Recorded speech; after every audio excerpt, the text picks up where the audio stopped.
మిత్రులకు ఇక్కడికి వచ్చిన కాలనీ పెద్దలు కావచ్చు, పార్టీల నుంచి వచ్చిన వివిధ పార్టీల నుంచి వచ్చిన పెద్దలు కావచ్చు, ప్రతి ఒక్కరికి అక్కలకు, అన్నలకు, తమ్ముళ్లకు, చెల్లెళ్ళకు ప్రతి ఒక్కరికి కూడా నా యొక్క నమస్కారం తెలియజేసుకుంటున్నాను. ఇది ఎన్నో ఏళ్ళ, ఇంతకుముందు రాజేంద్రన్న చెప్పినట్టు ఎన్నో ఏళ్ళ కళ మల్కాజ్గిరికి. ఇంతకుముందు ఒకసారి 2014లో ఎప్పుడో శిలాపలకం వేసిండ్రు.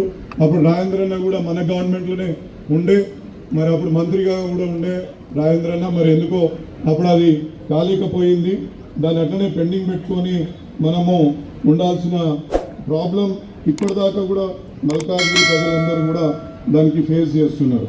ఇంకొకటి ఇక్కడ మనం చెప్పాల్సింది ఏంటంటే వాజ్పేయి నగర్ ఆర్యూబీ ముఖ్యంగా ఇక్కడ 2 లేన్లు 9 మీటర్ల వెడల్పుతోటి 120 మీటర్ల పొడవుతోటి ఈ యొక్క రైల్వే వంతెనని మనం నిర్మించుకుంటున్నాం. దీంట్లో ముఖ్యంగా 74.5 కోట్ల రూపాయలు ఇవాళ దీంట్లో ఇన్వాల్వ్ అయి ఉన్నది.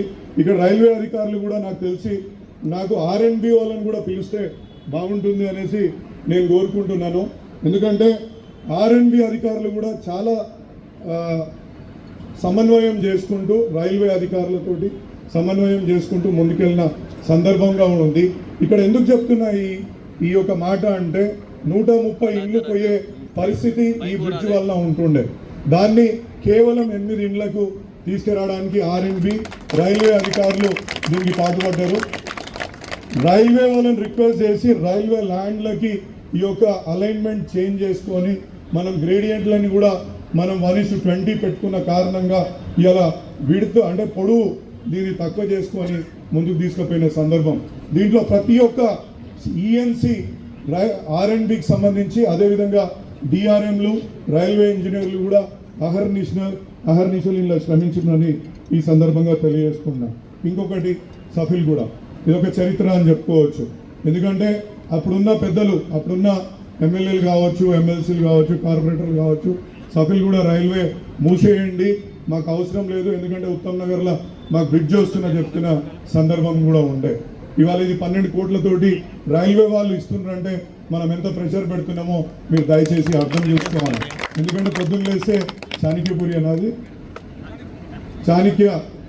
చాణక్యపురి మధ్యలో మళ్ళీ బలరాం నగర్, దేవీ నగర్ వీళ్ళ మధ్యలో పొద్దున్న లేస్తే అక్కడ కొట్లాడుకునే అవకాశం. ఎందుకంటే ఉత్తమ్ నగర్ పోవాలంటే ఈ చాణక్య నగర్ మీదికేంచే పోవాల్సిన సందర్భం మనందరికీ తెలుసు. అక్కడ వాళ్ళు బ్యారికేడ్లు పెట్టడము, పోలీసు వాళ్ళని రిక్వెస్ట్ చేయడము, అక్కడ యాక్సిడెంట్లు జరగడం. ఎందుకంటే ఆ కాలనీ రోడ్లన్నీ కూడా చిన్నగా ఉంటాయి. మళ్ళీ వాళ్ళని పోయి రిక్వెస్ట్ చేసుకున్నందుకు మనకు 12 కోట్లతోటి ఇప్పుడు ఒక చిన్న వెంటనే ఒక 3 వీలర్స్కి 2 వీలర్స్కి సరిపోయేంత వాళ్ళు మనకి ఇవ్వడం కూడా మనం అక్కడ చూస్తున్నాం. ఇక్కడ మీరు ఈ రైల్వేకి సంబంధించి ఒక చిన్న ఇష్యూ మీరు గమనించాల్సిందిగా నేను కోరుతున్నాను. అది నాకు చెప్పేది రైల్వే బోర్డు ఇక్కడ గమనించాల్సిందిగా కోరుతున్నాను. ఎందుకంటే ప్రతి ఒక్కరు కూడా ఈ రైల్వే బ్రిడ్జ్లకు ఫండింగ్ ఏ విధంగా వస్తుంది, ఫండింగ్ ఏ విధంగా ముందుకు పోతుంది అనేది ప్రతి ఒక్కరు తెలుసుకోవాల్సిన అవసరం ఉంటుంది. ఫిబ్రవరి 22, 2022లో రైల్వే బోర్డు ఒక నిర్ణయం తీసుకుంది. దాని తర్వాత సెప్టెంబర్ 22లో, మళ్ళీ తర్వాత ఫిబ్రవరి 23లో ఒక రైల్వే ఒక నిర్ణయం తీసుకోవడం జరిగింది. ఏంది అంటే పెడితే టోటల్గా మేమన్నా పెడతాము, రైల్వే తరఫు నుంచి, రైల్వే బోర్డు తరఫు నుంచి, రైల్వే డబ్బుల నుంచి, లేదంటే స్టేట్ గవర్నమెంట్ అన్న మొత్తం పెట్టుకోవాలి. ఎందుకంటే సగం పెట్టడం మూలాన చాలా ఇంతకుముందు పోయిన మీటింగ్లో కూడా రాజేంద్రన్న చెప్పిండు, మనకు మేడ్చల్లో 2 ప్రాజెక్టులు, ఒకటి గుండ్లపోచంపల్లిలో, ఒకటి గిర్మాపూర్ దగ్గర కూడా ఆగిపోయిన సందర్భాలు మనం ఇక్కడ గుర్తు చేసుకోవాలి. ఎందుకు చెప్తున్నా అంటే నువ్వు పెట్టు నేను పెట్టు అని నీ ఫండ్ లేదు నా ఫండ్ లేదు అనుకుంటా మనం ఆగిపోతున్నాం. కాబట్టి రైల్వే బోర్డు ఈ నిర్ణయం తీసుకుంది. ఎందుకంటే రైల్వేకి ఇప్పుడు ఇంతకుముందు మన DRM గారు ఏమని చెప్పిండ్రు, ఇక్కడ అత్యధిక రద్దీ ఉన్న స్టేషన్ ఇది, అంటే వాళ్ళకు అవసరం.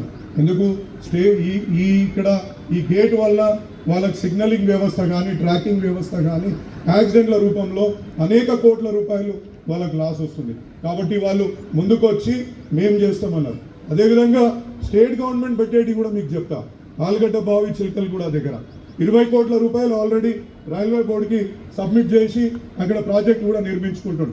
అంతేందుకు మన దగ్గర రామకృష్ణాపురం రైల్వే బోర్డు ముఖ్యమంత్రికి వినతి పత్రం ఇచ్చి ఇక్కడ మాకు ఇబ్బంది ఉంటుంది, మీరు దయచేసి దీని మీద దృష్టి పెట్టాలనుకున్నప్పుడు ఆయన కూడా 210 కోట్లతోటి రైల్వే మీదనే ఆయన ఒక అడిషనల్ బ్రిడ్జ్ కూడా ఇవ్వడం జరిగింది. అది కాకుండా దాని ఎదురుగానే మనకు ఒక ఆర్యూబీ చిన్న వెంట ఉంటుంది, దాన్ని కూడా వెడల్పు చేయడానికి 40 కోట్ల రూపాయలు స్టేట్ గవర్నమెంట్ వీళ్ళకు సమర్పిస్తుంది. ఎవరికి? రైల్వే వాళ్ళకి ఇస్తుంది.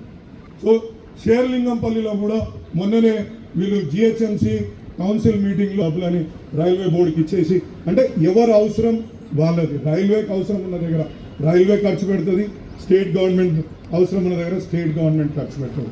అంటే ఇక్కడ ఎవరు పైసలు మనం స్టేట్ గవర్నమెంట్ పెడుతుందని సెంట్రల్ గవర్నమెంట్ పెడుతుందని ఇది నాది నీది అనడం లేదు. మనం తెలంగాణ నుంచి మనం ట్యాక్సులు కడతలేమా? ఇవాళ 4% జనాభా ఉన్న తెలంగాణ 7% జీడిపికి మన తెలంగాణ దేశ జీడిపికి కంట్రిబ్యూట్ చేస్తుందంటే ఇవాళ మన Please like, share and subscribe.